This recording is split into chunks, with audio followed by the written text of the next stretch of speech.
Hello, it is the 25th of June 2018, and for my daily video, should just be a quick one. Yesterday was Sunday, I didn't do one.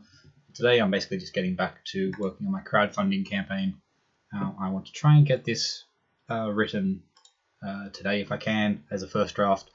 My plan then is to send out the draft version of the crowdfunding pitch to some of my advisors, get some feedback, get some thoughts.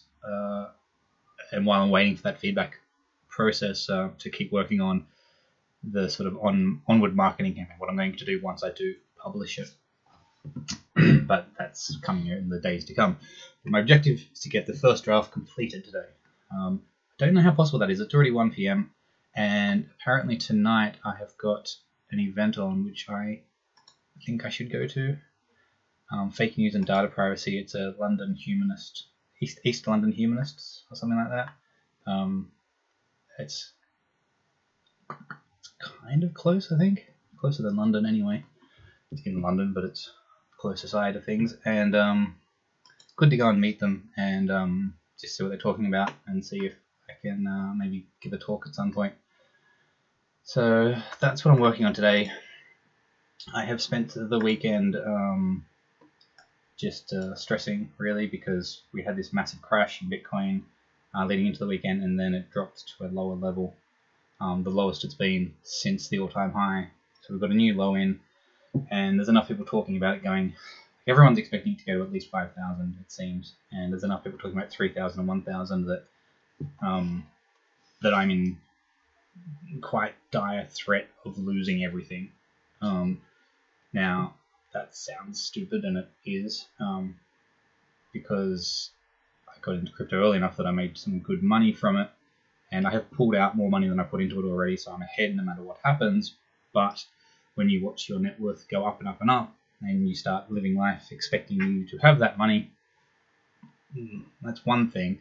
But when I started margin trading, that just put everything in danger, and probably the worst decision of my life was doing the margin trading. But I got myself into a hole, and I'm constantly trying to dig myself out of it.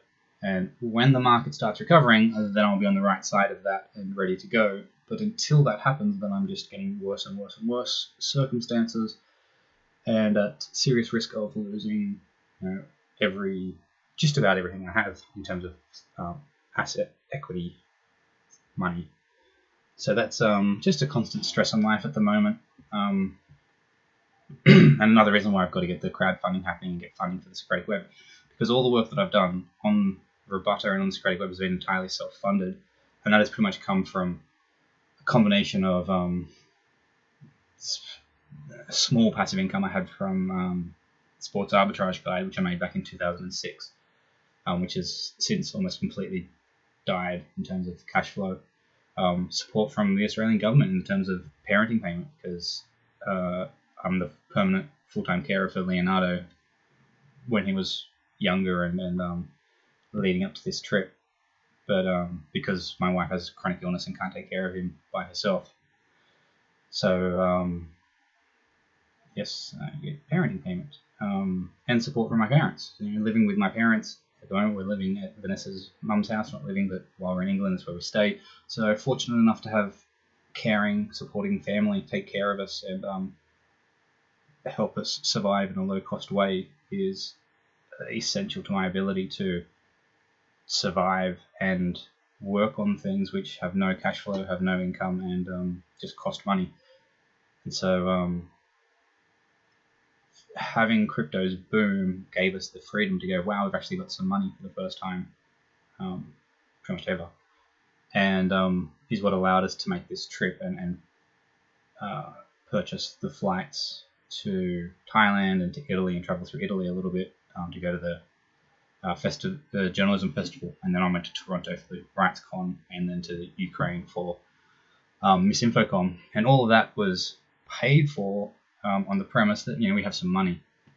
So this is part of the problem with when everything goes really wrong and you start losing it, is you've made purchases and expenses which are in line with the belief that you have some worth, some value, some money. And then if you lose it all and you can't pay for those costs, then that's a problem. And because we started buying those things while the market was down, I put a lot on the credit card, and so we could wait for the market to come back up. So I've got a bit of credit card debt, which I've never had in my life because I am very good at living off assets, not assets, but savings basically. I don't buy things unless I need them, and I live a very frugal life. But given the way cryptos work and the possibility of it going up more, it's made sense that after a big crash, there's usually a rebound, and there was. You can see here. Yeah. So this all sort of happened over this period. So there was a big rebound, and I pulled out more money there and paid off some of the credit card and whatnot. But then it started falling. I was like, okay, well, let's wait for it to come back up. Didn't get quite as high. Pulled out some more money, and now I'm waiting for the next rebound. But now that it's gone to a new low, I was hoping that this line would support it and would be sort of drag on for a bit longer. But now that it's broken that line and then broke this line and gone to a new all-time low, the fear is that it just keeps going. If it just keeps going, then that could lead to a liquidation of my positions and a loss of it all, and then the cold winter of dealing with the credit card debt and all the other sort of shit that goes with that. So life could be about to get much harder again, which sucks because it's like I'm used to that. I'm used to living the life of a broke person with screw all, and I can deal with that. I don't need much to be happy, and that's a good thing about my life. I have an amazing life with plenty of people around me that I love and support me, great family, great friends. So I'm rich in all the ways that matter. It's always just been just money that's been in short supply. And what sucks is that I had a glimmer of having that. I had a glimmer of like, wow, I don't need to work for a bit. I can do what I want. It was never rich. It was never enough to retire or anything like that. But it was enough to go, you know what, I can not work for a year. I can support myself outright. Me, Vanessa, and Leonardo for a year. If I cashed it all out there. Part of the reason I didn't cash it out is because doing so is a taxable event and materializes those assets into money, which would then impact welfare and tax and all this sort of shit. And so I don't know if it's ironic, but it's frustrating that being someone with so little, I couldn't comfortably put myself into a position where I had something without risking the small cash flow I had at the time, which was before I left Australia. And my financial, like by cashing it out, I would be locking in debt to the government and cutting my profits cutting a huge chunk out of profits guaranteed. Whereas if I just held them in the crypto, as it was going down, but there was a chance it would stop going down. There was a chance it would rebound. And because I'd already lost, 20, 30, 40% on that first drop, I didn't then want to like lock in another loss of the 30% tax that I have to pay on it and the loss of my parenting payments. So like it would just be like compounding the losses by taking the money.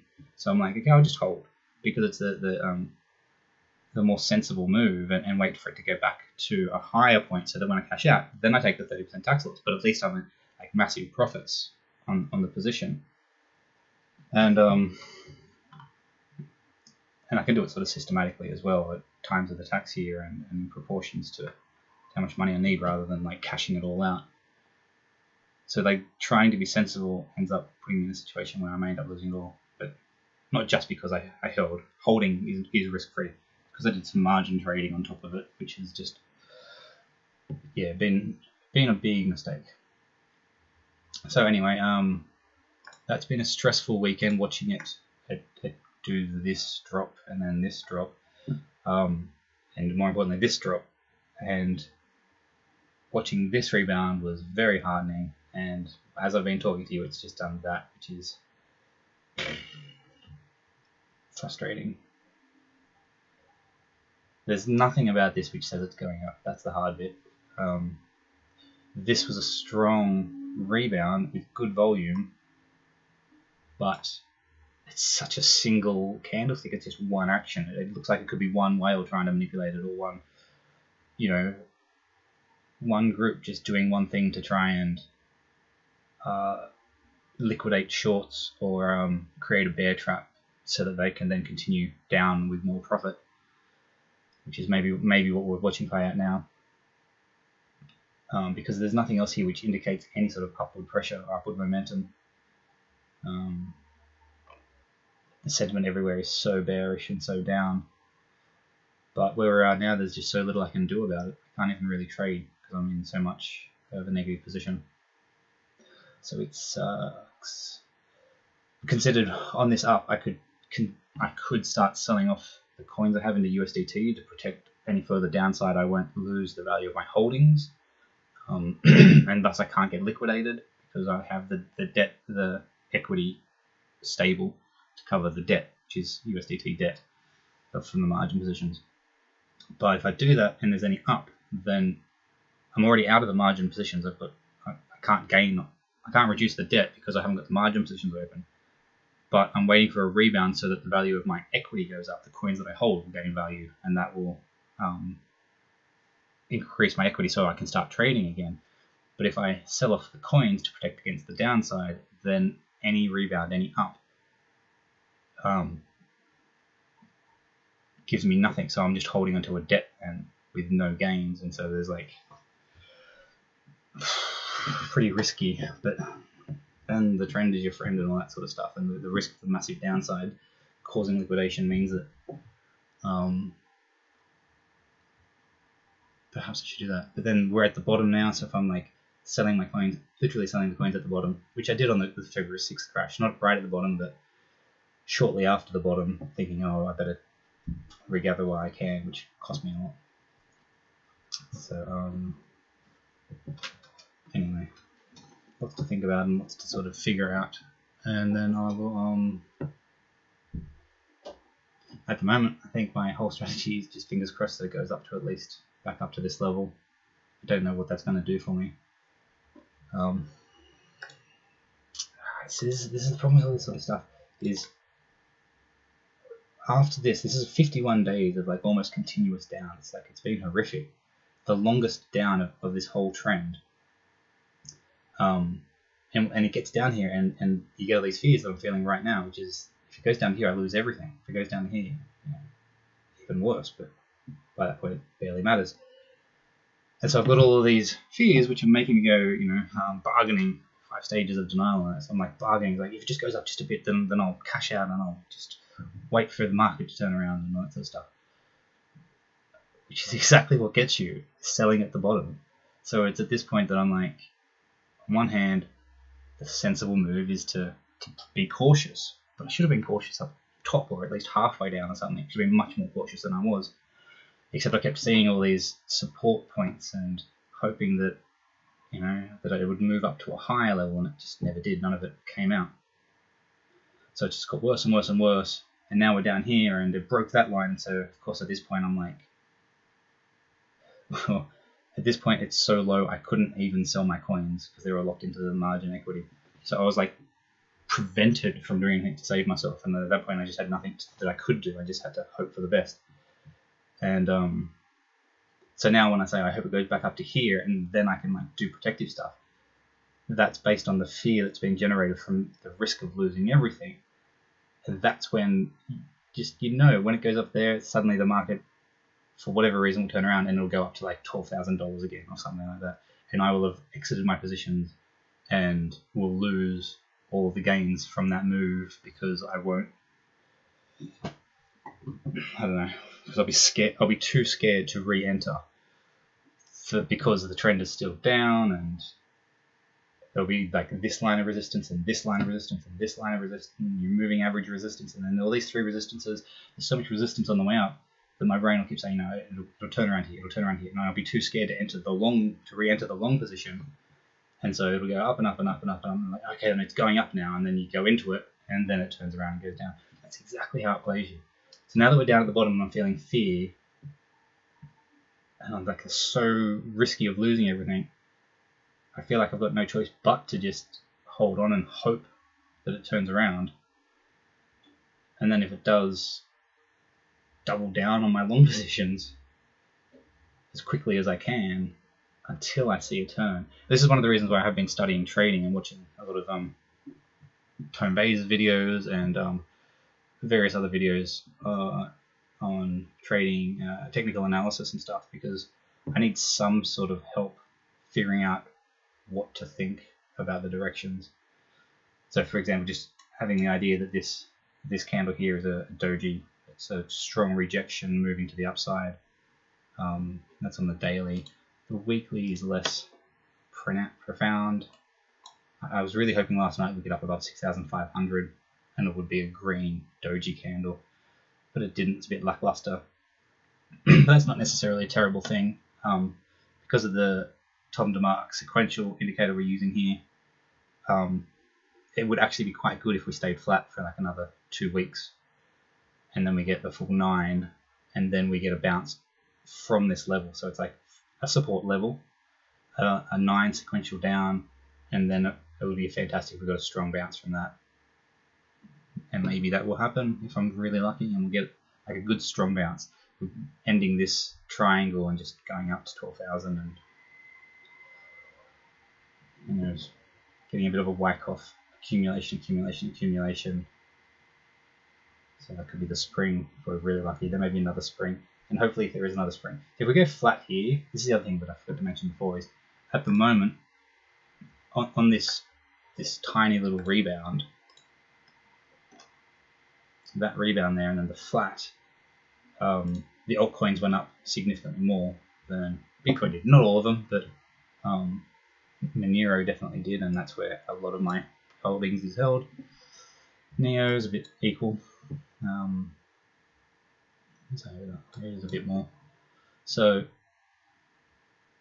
when Bitcoin drops, alts drop more. When Bitcoin goes flat, alts tend to sort of go up a bit more than just flat. In most markets at the moment, the odds are just sort of dying. So my point is that if we can get 2 weeks of just sort of hovering around this level and just flicking up and flicking down, whatever, and maybe going a bit lower, then that could work out for me, because if the alts in that time of the flatness actually go up more than down, then my position actually gets stronger. And then if it holds that level and takes off from there, does a little dip spring and then takes off, that could work. That's what I'm hoping for. But that's all I've really got now is hope. And hope has fucked me over constantly. So that's not a good idea. Don't know what I was going to do. Anyway, another video I hope no one watches because miserable. Anyway, so that's why I have to stop thinking about this stuff and get to work on actually doing something which will bring in some money, so I can cover the expenses that I've laid out for my travels and get this happening and get some funding so that I can actually pay myself a wage, so I can live off my wage rather than living off the money that I no longer have. Okay, that was way longer than I expected it to be, and I'll see you tomorrow.